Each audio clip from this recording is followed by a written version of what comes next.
Welcome to the Daily Horror Habit Podcast. I'm your host, Jay Krieger, bringing you daily reviews of current and classic horror movies for your twisted pleasure.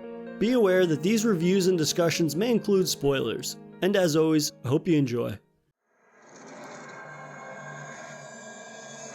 The world as we know it They must be destroyed. is no more. Cities are under siege. The land of the living has become feeding on human flesh. the land of the dead. If these creatures ever develop the power to think, to reason, We're all dead. In one last outpost, It was my ingenuity that took an old world and made it into something new. we have survived. Rivers protect us on two sides, I put up the fences to make it safe. and these fences go all the way across? both ways. But if the living can adapt, Things are changing. These guys are not just walking. so can the dead. It's like they're pretending to be alive.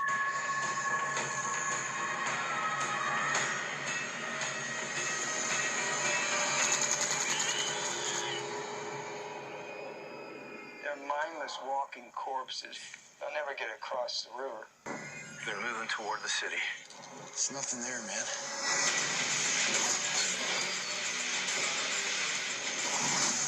They're communicating. They're thinking. We're going back to see if we can help. Trouble. In a world where the dead are returning to life, the word trouble loses much of its meaning. I'm running out of time.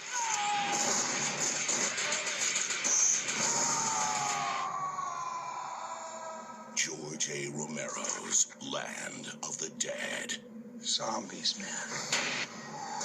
They creep me out.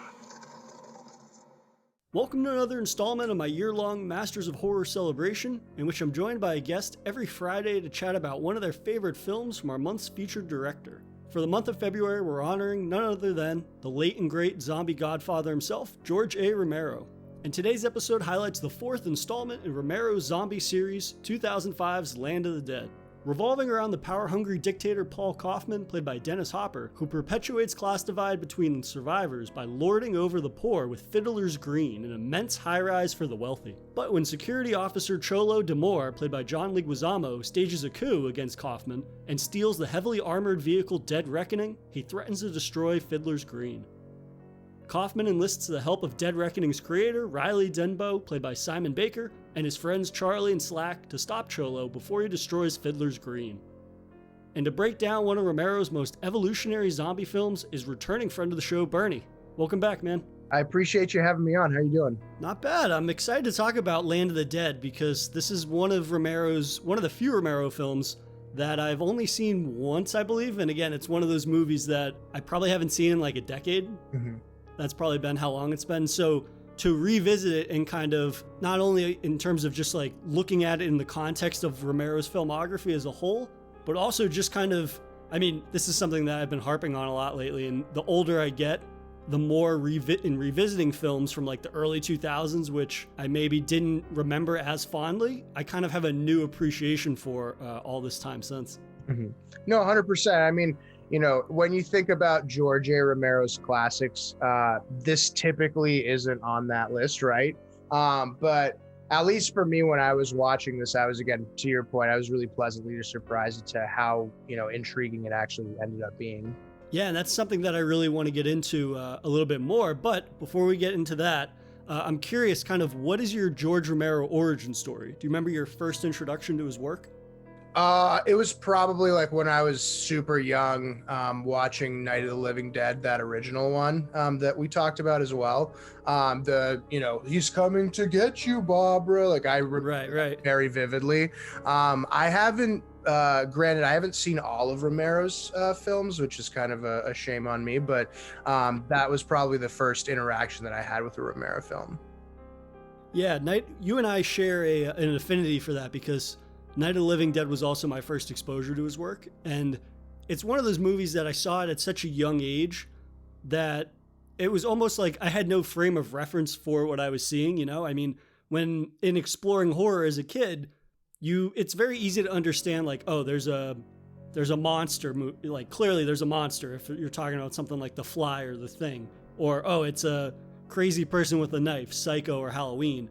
But with Night of the Living Dead, as I think I saw this probably when I was like 7 or 8, not having context for like what a zombie really was at that point. Obviously in the 90s, zombies were not as big as they were nowadays, right? They weren't kind of commercialized to the point of almost satire, right? Where everybody's got zombie fever essentially.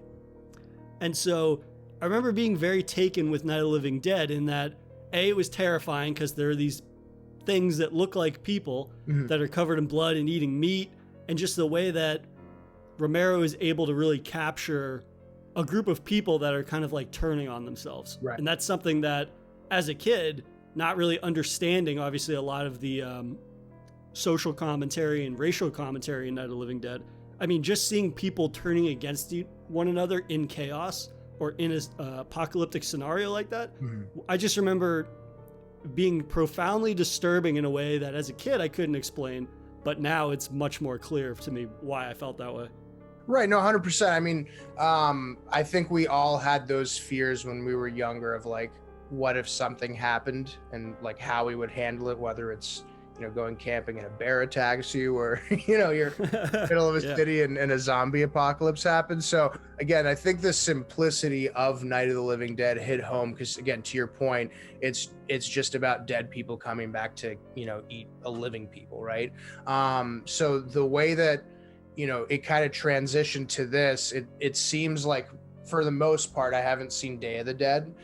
But it seems like there's some sort of an arc in each one of these movies that Romero hits on, whether subtle or not. Again, that I think just, you know, it goes to show what kind of a legendary director that guy really is. Yeah, I'll say this in regards to Land of the Dead, in that when I originally saw it back in the day, I think we were talking just briefly, like I hadn't seen this in probably 10 years. And my memory of it was a lot less positive than my impression of it now is on a rewatch. I remember this being, or I remember kind of like the rudimentary way I would phrase it, my experience with the film prior to now is that it was kind of like the beginning of his films taking a turn from being these kind of landmark horror films that had fantastic zombie effects and kills and social commentary to a certain extent. And yet after this film, I feel like the quality definitely takes a dip in terms of his zombie films. But in revisiting it, this movie is actually feels very indicative of the trajectory of the previous 3 films in the series. Night of the Living Dead, Dawn of the Dead, and Day of the Dead. And that sentiment is a lot stronger in the film than I remember. Granted, it's probably my piss poor memory, but I think that this movie, was not giving enough credit for how much fun it is, but at the same time, it still rings very true to kind of like the ethos of that the original zombie trilogy of his movies.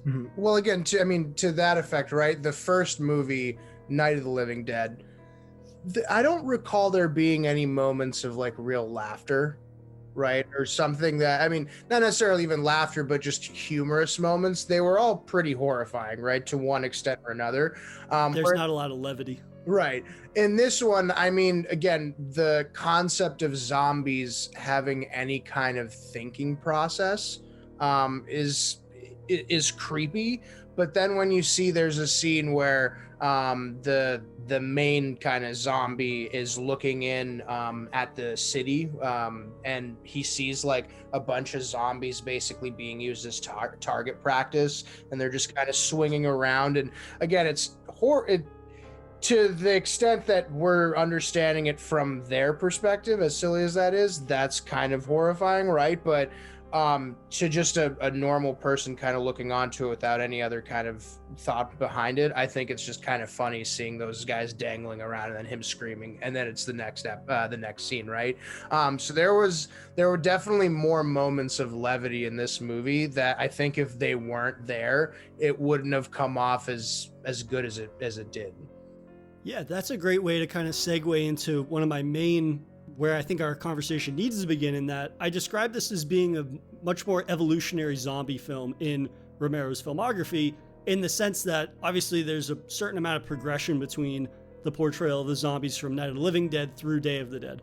And in Land of the Dead, it really does come to a head to a certain point where we start to see zombies evolving, right? This idea that the zombie apocalypse has been around long enough that certain zombies have survived the apocalypse long enough that they begin to retain parts or behaviors and not demeanors, but kind of just the activities that they did themselves when they were alive. Right. And it sort of is this evolution of where the zombies' capabilities are headed, in that they're able to communicate. And the representation of that would be in the IMDb page, he's billed as Big Daddy, which is like the lead zombie that was a mechanic or he worked at a gas station. And he is the one that becomes the most cognizant of his new capabilities in the evolution of zombies, right? He's able to, I think the first example is that he realizes that the humans shoot fireworks into the sky, which they call like sky flowers, to distract the zombies when they want to go through town. And Big Daddy is the one that goes over to different zombies and he like grabs them and shakes them, which knocks them out of their trance.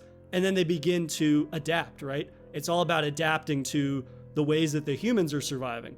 And so I think you're right in that the levity in the movie is so important to not allowing this to become, I don't know how to phrase this, but like not to let this become super dramatic or super serious, right? I think in the original film, the lack of levity really didn't allow for the commentary that was in the movie to be distracted from it, right? Whereas in this one, it's like, okay, now you have zombies that are going to be able to use guns. They're going to be able to use hatchets and machetes and drills and all these things. And it's like, okay, we're getting to a point where we're treating zombies as not mindless, but they actually can retain some semblance of a being or a person or a thing. And I think you have to have levity there so that way the film doesn't begin to take itself too seriously. Mm-hmm. No, 100%. I mean, again, when you see the beginning, right, where he's I think he was trying to like pump gas, but there wasn't a car, right? And then you see like a zombie couple essentially walking, right?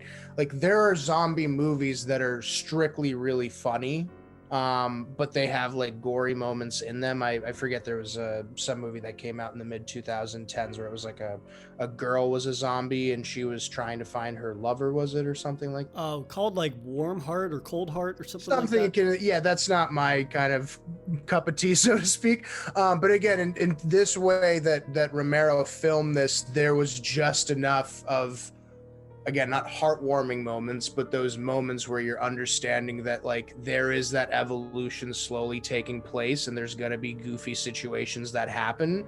But this is at the heart of it, it is still a zombie movie to its core, and you're going to see the blood and guts and gore and, kind of crazy shit going down. What was your thought on that original, like, first scene, basically, where we're introduced to John Leguizamo's character, Cholo, and kind of how they're raiding, I think the concept was big cities are raiding small towns. That's what was going over, like, the radio waves in the beginning. What was your kind of thought on kind of how that played out? Yeah, so I think that it's a great introduction to our core cast of characters because it shows the contrast between how the humans and how the zombies are adapting, right? To this idea that there is no going back to a certain extent. There's only adapting. You're not going to eradicate the zombie plague at this point, or at least that's the portrayal of the world that the film shows. And it's very much about adapting and kind of realizing like these are the new norms. And so we see like how, the reality is that the zombie apocalypse is not going to kill everybody.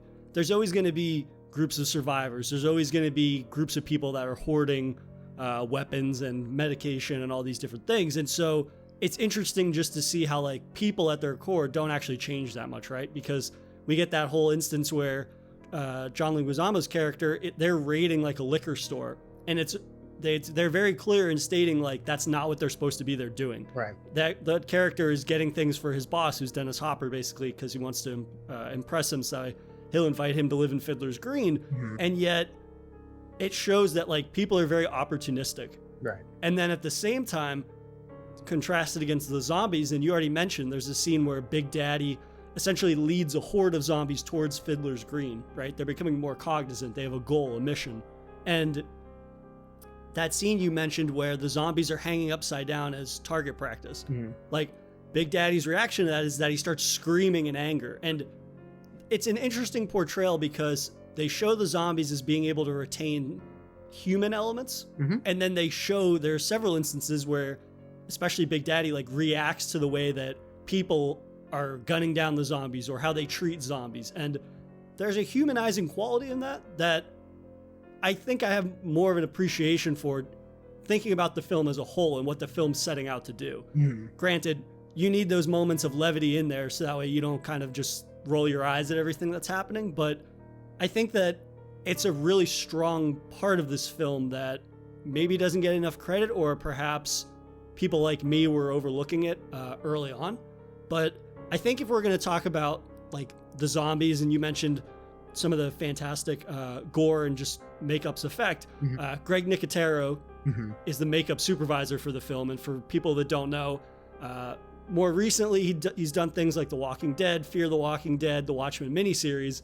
But in terms of like his collaborations with Romero, he worked on Day of the Dead with him. He did Survival of the Dead, which was a later Romero movie. He was a consultant, and then he was like a makeup producer on Diary of the Dead. So he has this relationship not only to horror films and horror series, but with Romero himself. And granted, this is the first of the Romero zombie movies that have special effects in them in terms of like digital VFX. And yet I feel that Nicotero is so key in not allowing the VFX to ever overshadow the film. There's a couple of instances where the VFX are very apparent and to a detriment almost, and yet a majority of the movie I don't feel actually over relies on that. A lot of it is just traditional zombie makeup and practical effects with them that it makes this film not feel as early 2000s as it is, right? It never really becomes an eyesore for me. What do you think? No, absolutely. And I mean, thinking about, again, some of the most classical zombie moments that have happened throughout Romero's films, you got to take your hat off to Greg Nicotero for the scene where they're coming through that waterway or river, that right in there, the zombies are slowly kind of coming out of the water. And I mean, the makeup effects on that look so darn realistic, even for that time. So yeah, again, to your credit, he does a fantastic job on it. I'm glad you brought that up, because that scene is a homage to a 1962 film called Carnival of Souls by Herc Harvey, which is one of those classic horror films that I remember seeing at way too young an age. That kind of like scared the shit out of me just because there's so little dialogue in it. But yeah, that's one of those scenes where I think, again, it kind of just shows that Romero is constantly evolving the way that he thinks about zombies. Because, I mean, granted, again, this is the biggest budget too, I believe, for one of his films up until this certain point in his career. And it really shows in what he's able to do. And he's still able to take zombies and portray them in a unique way, but also just very horror-centric shots. Again, there's only a few instances where there are really like VFX heavy zombie moments, and yet this is one of those practical moments that still stands out, and it's probably the only scene from the movie that I really remembered in the 10 years since I saw it. But yeah, I mean, overall, the zombie makeup is fantastic in this, and while we're talking about kind of like effects and makeup and things, moving into like Dead Reckoning, which is basically like a repurposed 18-wheeler truck that's got metal plating on it, and it's got missile launchers and machine guns. Like, that's such an awesome prop, and I wish that there had been more of a making. Like, I watched a making of this, and there wasn't nearly as much info about it. I was kind of surprised by that, but I thought that was, again, kind of just this cool idea of showing how humans are adapting to this situation. They've moved on from like, oh, we have like a truck that we're all trying to pile into or something like that. It just kind of shows that even though humans will always survive, because they're always going to be kind of like pushing their weapons technology and things in a certain direction. Well, I mean, think about it, right? In Dawn of the Dead, this is a 2005 movie. So Dawn of the Dead was a year or two released before, if I'm not mistaken. And the Zack Snyder remake. Oh, that was, well, fair enough. But in that movie, they, create those crazy kind of vans out of those school buses, right? So I think this is just kind of that next level up from that. But it's very unique how humans to this point have been able to combat the zombies in his world, right? They're shooting off those sky flowers. Somehow, for there aren't too many alcoholics, I guess, in that area because that liquor store looked pretty darn pristine. Right, right. But it's such, again, to hats off to Romero for always having this undercurrent in his movie, at least in his zombie movies, of societal issues or societal woes. There's, even in this type of this environment, there's a massive class divide, right? You have the super wealthy living in this, giant high tower building, and then you have like the peasants, so to speak.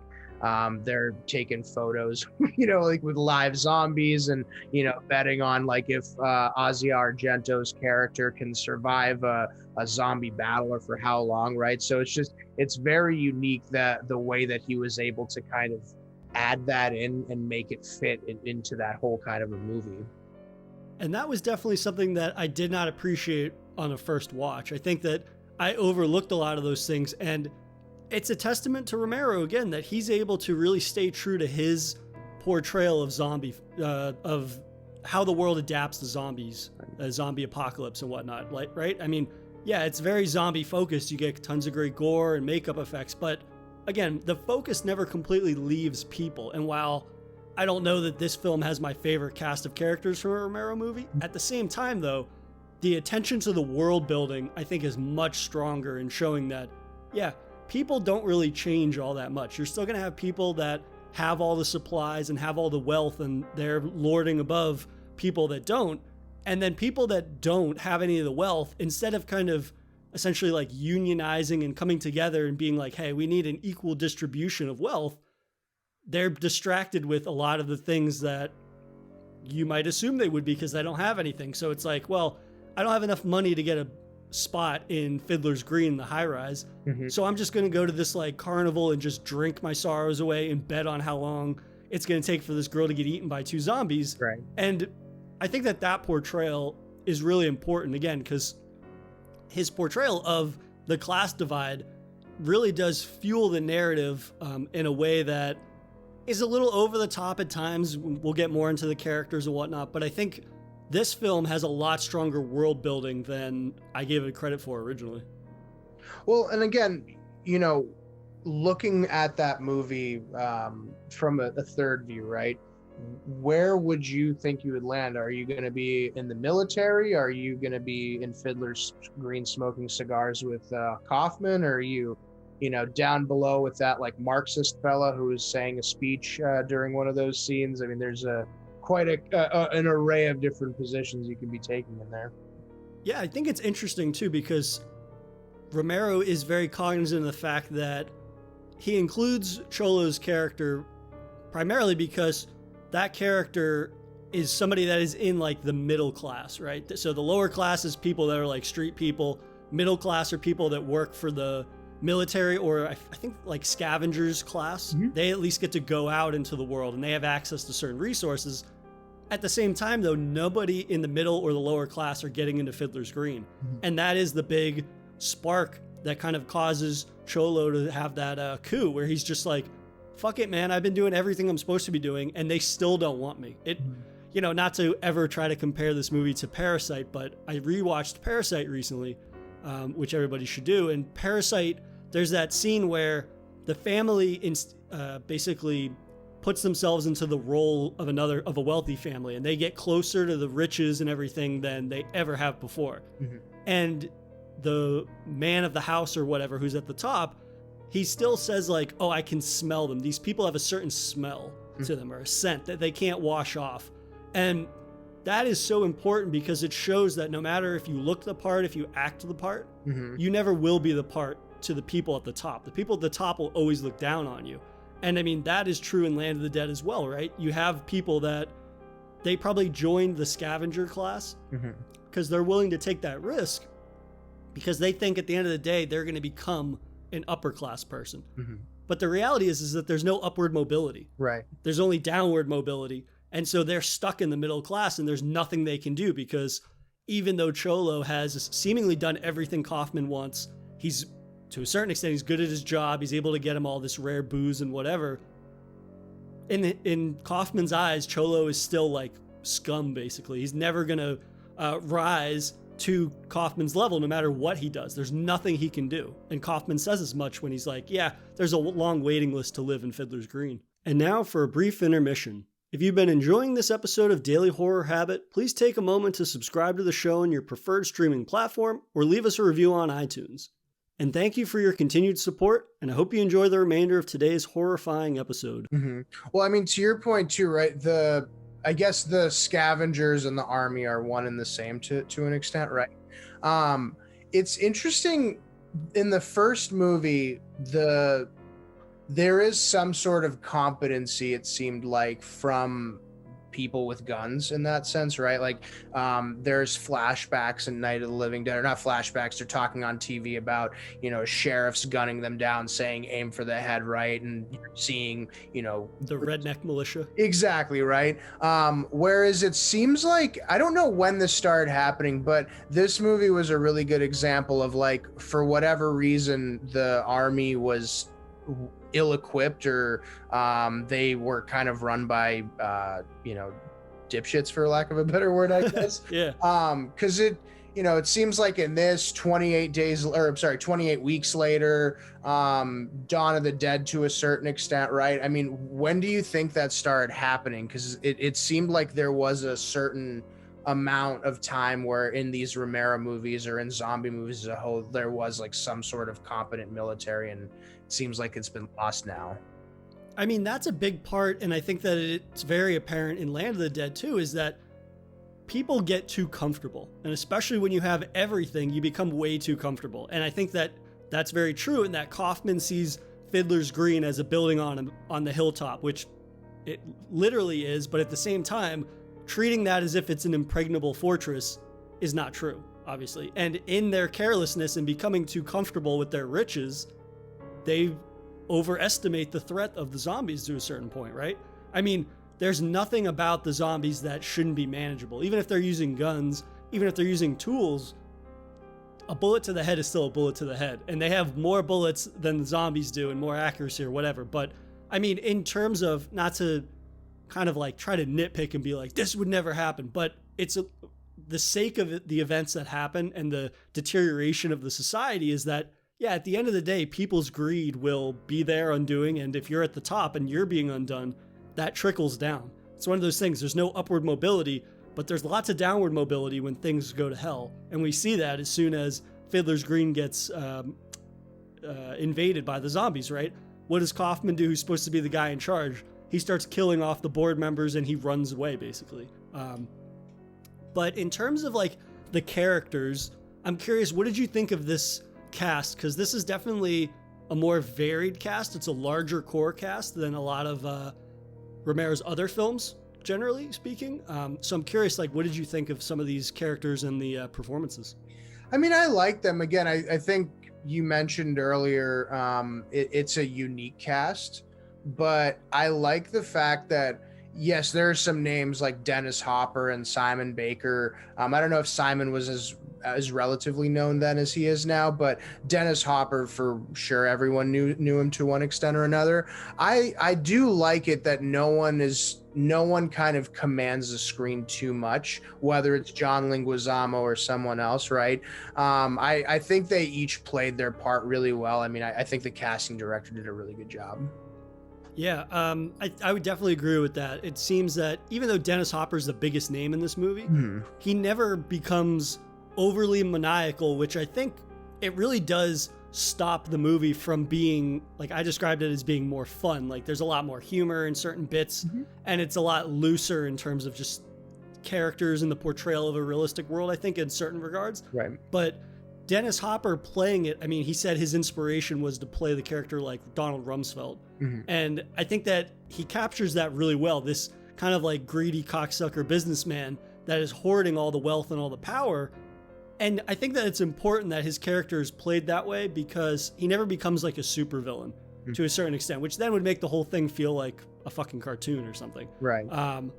And I do think that while like John Leguizamo's character, I think, is a little too over the top, I think that it's a good balance of characters because while I'm not terribly taken with Simon Baker in this, I think that when he's played against John Leguizamo, who plays kind of like an over the top bad guy. Yeah. It brings Leguizamo down a little bit down to earth, that Baker is like the good moral authority or whatever. I think for me though, like none of the characters necessarily stand out that much, but I do like Riley and Charlie's kind of like bromance, who's Simon Baker plays Riley and then Robert Joy plays Charlie. And Charlie is, I think it's basically summed up as he was like a street kid or something that Riley pulled out of a fire. And so like half of his face is burned, but he's also like an expert marksman who is basically Riley's kind of like combat partner. They travel everywhere, and Charlie has this kind of like debt that he's constantly trying to pay back Riley, and he does that by protecting him and stuff like that. And I like their bromance. It plays out in a lot of humor, and it never treats Charlie like he's a victim, right? Clearly he's got a disability to a certain extent, like he can't use half of his face, but at the same time he's the one that's headshotting all these zombies, and he's the one that, even though he doesn't stand up to like bullies in the world of Land of the Dead, at the same time we know that he's more than capable of fucking anybody up. Oh yeah, absolutely. And I there was one line when Charlie and Slack were there was like this big Samoan dude that they were kind of not hanging out with, but they were defending with. And Charlie says to Slack, the reason Riley likes me is because he likes being alone. And when I'm with him, I'm not really there anyways. Like, not verbatim, but again, your point about the bromance, they definitely have a good one. But I will say to your point about John Leguizamo's character, I think the arc for his character, like, he is definitely a little bit over the top, but at the end, how his character's kind of arc comes to a full head, again, to George Romero's credit, I think he did that for a reason. I don't think he chose the name and that kind of actor in the way that he was portraying it to mean anything else in that sense. No, that's definitely true. Leguizamo's character, I think, has the only memorable arc, right? I mean, a majority of the characters in this, they're just trying to survive, whereas Leguizamo goes from essentially like being the bad guy for a majority of the film, and then he has that redemption arc where he ends up getting bit, and instead of killing himself, he turns and he goes to enact revenge against Kaufman. And then you get that fantastic scene where, like, the callback, that Big Daddy zombie, after all the zombies storm Fiddler's Green and they take over the facility, Big Daddy finds Kaufman in the car because he's trying to flee with all of his money, and he picks up the gas pump and he shoves it through the windshield and fills the car with gas. And then Leguizamo shows up zombified and basically tries to take him out. And that's a great kind of just like redemption arc for his character. And it's part of it is like you feel a sense of justification in his actions. Finally, he gets to pull one over on the guy that fucked him out of what he was supposedly owed. But then you also get a little moment of levity where the two of them are struggling, and the Big Daddy zombie basically throws a Molotov at the car and that kills them both. I mean, it's a great combination of a character kind of serving a greater purpose, but also having a brief moment of levity there. Absolutely. And real quick, you mentioned earlier, I forget exactly what you said, but you said something along the lines of, if, you know, the way that the zombies have like human senses or, you know, humanistic qualities to them. At the very end, I'm not going to spoil it quite yet, but one of the characters sees the Big Daddy zombie and he says, don't shoot at them. They're just trying to find a home too. So again, you know, the cognizance of some of these survivors to the fact that these aren't just normal zombies. They do have some sort of humanistic quality. Again, it feels like it echoes throughout the movie. And that's just another example of what you just said of, you know, the Big Daddy character throwing a Molotov while John Leguizamo's zombified character is trying to kill Kaufman. I mean, it doesn't get better than that in that kind of a scene. Yeah, and I'm really it's a great point that you make about bringing up the scene where Riley's like, no, they're just trying to find a home to a certain extent. That's what he's saying. But I like that is the extent to which some sort of sympathy is given to the zombies. And I like that the evolution of the zombies, at least in this, because I haven't seen the other two Romero zombie movies that I mentioned. I like that, like, they never try to have the zombies talk. Like the zombies communicate amongst one another by like growling and roaring, which is very primal. but they never try to have them like actually communicate with other people or speak language or English or anything like that, which I like, because that would take this to a level of absurdity that I don't know if I'd be able to look past. But I do like that it shows that the human characters are cognizant of the fact that, to a certain extent, it might beat us over the head with it, but the point Romero's making is that we're not that different from them. Right. Everybody's trying to survive. Everybody's doing the things they have to do to survive. And part of that survival might be revenge. I mean, we see that contrast. Like, Big Daddy wants revenge for the way that the humans are eviscerating his zombie brethren. Leguizamo wants revenge on the way that Kaufman is treating him. And Riley and his friends, essentially, they want revenge against Kaufman for hoarding all the supplies and the wealth above everybody else. Right. So Romero's ability really to kind of drive that home, I think, is, again, on a rewatch, it's a lot more telling in a way that I didn't give it credit for originally. Mm-hmm. Well, so now that you've seen this again, and there's a couple of kills that stood out, at least to me, but what was your kind of most memorable kill from this, your most enjoyable one to watch? It's a good question. One of the kind of like funny kills that I like, that's probably the most VFX heavy moment, but it's a good combination of gore and the levity that we've been talking about. Is the one when the decapitated zombie priest shows up and like grabs a guy, and the guy has some kind of stereotype attached to his character where he's like a luchador or something like that, or a bull rider or something like that, or he's a wrestler. I don't even know. It's some kind of stereotype. It's a matador or something. Yes, a matador. It's very questionable, but like a priest zombie that looks like it doesn't have a head grabs his arm, and he goes, "Oh, thank God," because he thinks it's just dead. And then its head is hanging on by a thread, and it basically like swings its head behind its back onto him and takes a chunk out of his arm. And like, I love that moment because, again, it's a funny moment, but it's also kind of brutal in that he's getting bit. And then, of course, you have Charlie, who's able to shoot the zombie through the chest and pierce its head, which is an awesome moment. But yeah, I like, I guess, just the overall approach to violence. Everything is kind of ramped up to 11 in terms of like, you have Dead Reckoning, which has just got machine guns that are tearing through waves of zombies and then blowing them up. And then you have the guards that have unlimited ammunition seemingly, and yet there's so many zombies that they're still getting killed. Another one I'd probably like is one of Leguizamo's crew who rides a skateboard around. That's like his defining character trait. He gets jumped at the docks basically by zombies, and one of them is like a clown zombie that starts taking chunks out of his shoulder or his arm or something. Like, lots of little moments like that, I think, have a payoff that I wouldn't normally give them if it had been somebody else handling them, because Romero, again, he's just so seamless at blending that humor with pretty fantastic makeup and practical effects. How about you? What are some of your favorite kills? I mean, one of them, we both agree. We have smart minds think alike. I was going to mention the clown one.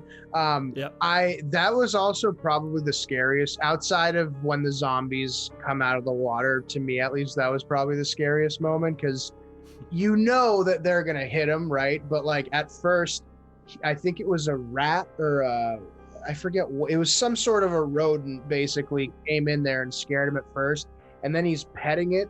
And then he like hears a noise outside and he rolls his skateboard over there. And like in our heads, you know, he's about to die. It's just a matter of how, right? So that's definitely up there. The other one for me, and again, we've had this conversation before about enjoying movies where it's not always like the happiest of endings. There was that scene where they're trying to cross the bridge and save, whatever 1,000 people that were there. And then they get there and it's just a complete total massacre. They start shooting off the rockets, even though there's in some kind of a way, there's people that are alive there. That to me was just a badass moment. Cause again, you had the thought of like, they're definitely going to come in. Dead Reckoning is going to absolutely obliterate all those zombies and save the day. And then, shit happens. They just didn't make it in time, and they had to annihilate everything over there. So I think that was just probably the most memorable one for me. Well, that scene's awesome too, because you have all these different moments where like zombies are grabbing people or using weapons to kill them. I mean, there's one scene where an army guy takes out a grenade, and then the butcher zombie basically hacks off his arm with a machete, and the guy falls on it, and then he gets blown in half, which is hilarious. Again, Or when the Big Daddy teaches one of the other zombies how to use the gun that he has. And so starts firing the gun, and then Big Daddy leads the gun towards a Marine that's on the ground. Like, that's a hilarious moment too. But also there's a Tom Savini cameo, who's the guy that did the special effects for Dawn of the Dead. He's in it, and he like wears the same costume that he wore in Dawn of the Dead for his cameo in that.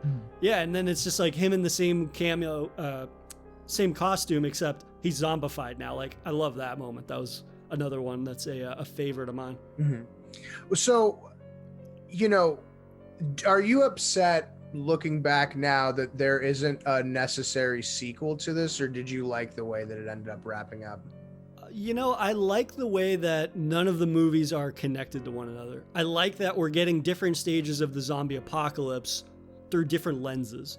I don't like, back in the day when I would watch these movies, I would kind of want them to follow up with the characters. Obviously, that was not a choice in Night of the Living Dead. But like in Dawn of the Dead, I was very surprised the first time I watched Day of the Dead that it wasn't picking up where it left off with the same characters from that. And I was like, oh, that kind of sucks. I like those characters. And yet I do like, now that I'm much older and I've kind of revisited these movies, I like that we're getting, again, different lenses with which to view the same apocalypse. And it's at different stages in the apocalypse. Even if it's only a couple of hours or something, or a couple of days or weeks or months, it's still different stages of the apocalypse. And as we see that portrayal ultimately leads to why in Land of the Dead, it makes sense that the zombies are starting to change, why they're evolving, why they are adapting just as we are, in a way that, I mean, luckily Romero had a ton of creativity that he was able to make that entertaining, more or less, and blend it with an ethos that's been true of all of those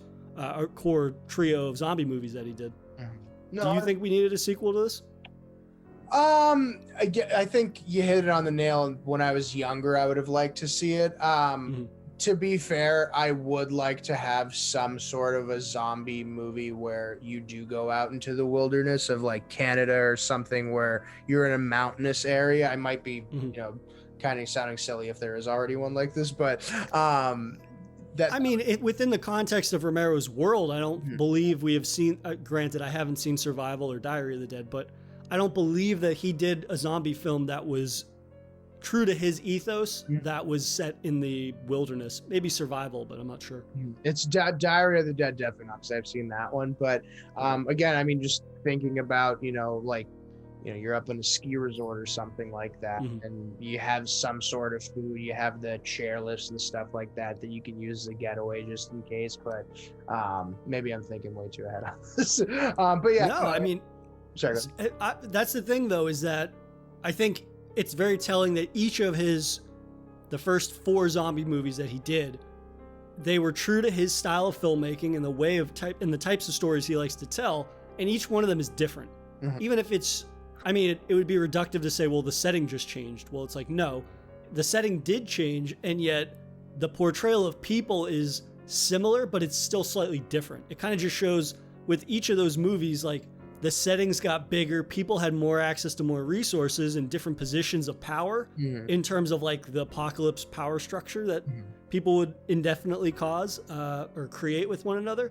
But it's taking these ideas and it's blowing them up, or it's approaching them in a different direction that, yeah, I mean, it's even, I haven't seen Survival of Diary, but from my understanding, those movies are very different than what he had done previously in one regard or another. And I can't speak to their quality, and yet he's still cognizant of the fact that, hey, if I can't just tell another zombie movie. And that was something that a couple of people in the making of that I watched for this said. They were like, well, he's not just going to make another zombie movie for the sake of making it.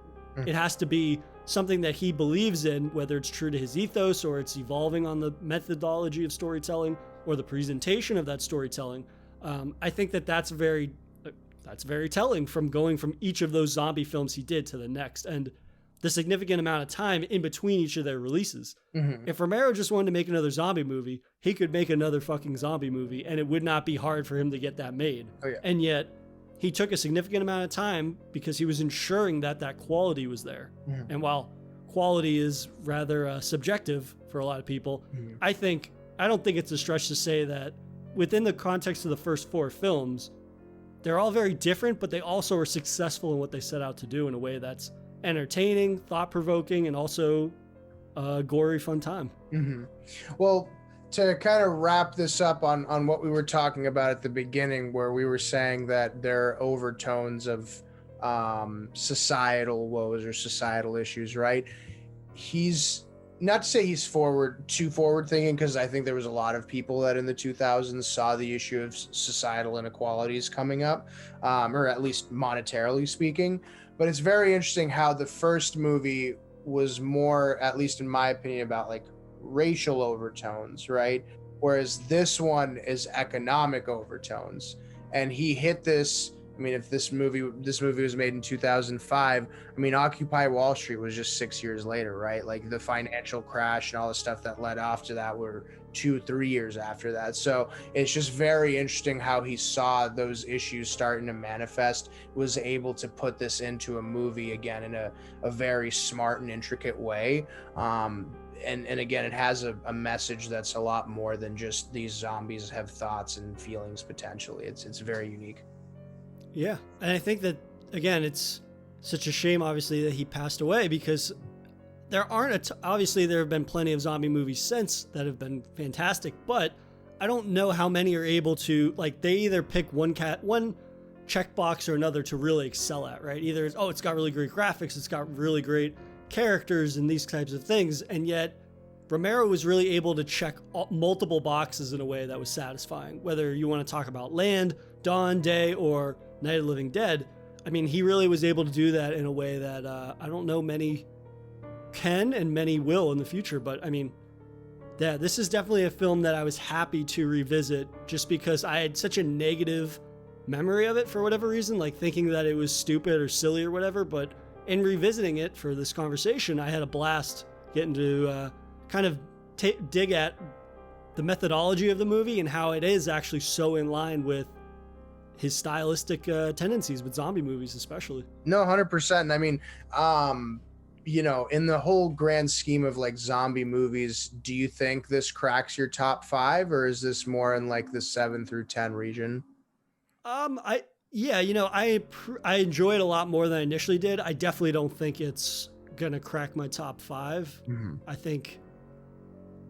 I don't even know. 10 might even be a stretch for me. Like, I still enjoy it a lot, but I don't think that it's one of one of his best films in terms of the zombie trilogy. But I do think it is much stronger, and I would almost say it's might be. Well, I don't want to say more rewatchable. I think that this is one that is much more action focused and action heavy and humor focused. So this might be a little more accessible to certain people that don't necessarily want to watch a 60s movie or 70s or 80s or whatever for they like somebody that maybe was their first introduction to zombies was Snyder's Dawn of the Dead. This might be something that they would jump to from that, just because it's more recent in terms of when that was released, and also it's a little closer to the expectations that you might have, because both of those are much more action heavy focused than any of the 3 films that he released in the zombie trilogy previously. But yeah, I mean, that was a very convoluted way of saying I enjoy this one, but it's definitely not a top 10 for me. What about you? Because you're the one that picked it, and I mean, I'm curious for you, what is kind of the one element that really makes this one of your favorite Romero films? The evolution of it, right? Because or the evolution of zombies in that sense. Because again, we've watched 28 Days Later, where at the very end they're just starving to death, right? This doesn't seem. I mean, obviously they're eating and stuff like that, but I really enjoyed the aspect of zombies getting smarter and being able to hone in on certain human elements that I think if again carried from this thought can make zombies that much scarier. I mean, again, to point to Dawn of the Dead, but Zack Snyder's version, imagine at the beginning of the movie where that little girl opens the door. I forget what the female lead's boyfriend's name was, but he says, Mary or Katie or something like that. Imagine if she said something and then kind of popped out. I mean, it's a different scene, but I think it adds just such another element of horror that you can utilize for zombie movies. If someone's turned around, you put your shoulder, hand on their shoulder because you think it's Jay, and then all of a sudden it's actually your zombified body and you bite me. I mean, there's just a number of things I think that they can take from that, but that's probably mine. Very long way of saying that. Yeah. And does this crack your top 5? No, or is this on the top 10? It's not nowhere. It's not like in the top 7. I would say it made a case for being somewhere at 9 or 10, but especially, I mean, over the last 10, 15 years, thankfully we've had, I don't want to say an overabundance, but we've definitely had a lot of quality zombie movies. So those started packing it up for me, at least. Yeah. And I think that's a great point that you make. It is scary. Land of the Dead is scary in a way that none of the other ones are, in the sense that they're getting smarter. And what does that mean about the future? And I think that's a great comparison to 28 Days, because in 28 Days, that movie is so bleak for 99.9% of the film. And then the last 5 seconds of the movie, there's hope. Obviously, Jim sees the F-16 fly overhead. There still are civilizations. And then you get that quick cut of the zombie on the ground staring up at the plane, and it's so weak from starvation that it can't even stand up. All it can do is grunt or something like that. And so it shows that, like, hey, maybe brighter days are on the horizon. Whereas with Land of the Dead, who the hell knows? Okay, people pick things back up with Fiddler's Green. You know that you can't get rid of all of the zombies because this is their new way of life. There's so many zombies. It's so infectious. People are constantly tearing themselves down that there's an opportunity for a new infection to break out. Right.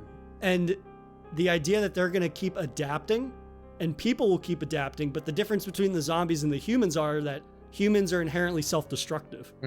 So whether it's 5, 10, 15, 20 years from now, the same exact thing might happen again. And it might happen multiple times within a year or a decade or things like that. So this film, I don't think it necessarily ends on a dour note like some of the other movies do, because obviously they have Dead Reckoning. They're going to head up north. That thing is basically impenetrable. They're shooting and yet sky flowers. Yeah. Right. Shoot another sky flower, shoot another missile. They've got crazy missiles and everything. But at the end of the day, it is a rather dour ending in terms of the future of humanity. Whereas this small group of survivors are like, hey, we saved the day. Now we're going to head up north for a new life. That's a new life for them. But what does that new life really mean? Right. And there's probably, again, being my pessimistic self, they probably left like a solid 1,500 people alive in Fiddler's Green. They just drove off. Well, and that is, again, the testament to Romero's world building, in that very early on, like you said, you brought up that character that was kind of preaching in the streets saying they have to rise up against Kaufman.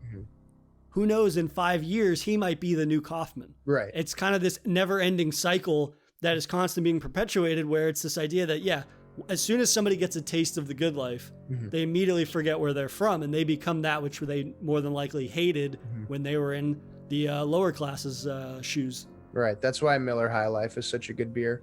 But that's neither. No, but yeah, again, I'm so happy that I was able to do this with you, man. And, for what it's worth, I think from the zombie movies that we've talked about so far, at least this is definitely one of my more favorite podcasts to talk about it with you with. Yeah, absolutely. I think this is a movie that on the surface, you think it's going to be a very kind of just, it's another zombie movie that they use weapons now. But I think in getting to discuss it with you, and your knowledge of zombie movies and your passion for them, it gave us a lot to talk about and to break it down. But as always, man, I love having you on Daily Horror Habit to talk all things horror and all things zombies. No, I appreciate it. And, keep pumping out that good quality, man. I love hearing it. If you enjoyed this episode, please subscribe to Daily Horror Habit on your preferred streaming service, and follow the show on Instagram at Daily Horror Habit and on Twitter at Daily Horror Pod for episode updates. Thanks again for listening, and I'll see you guys next time.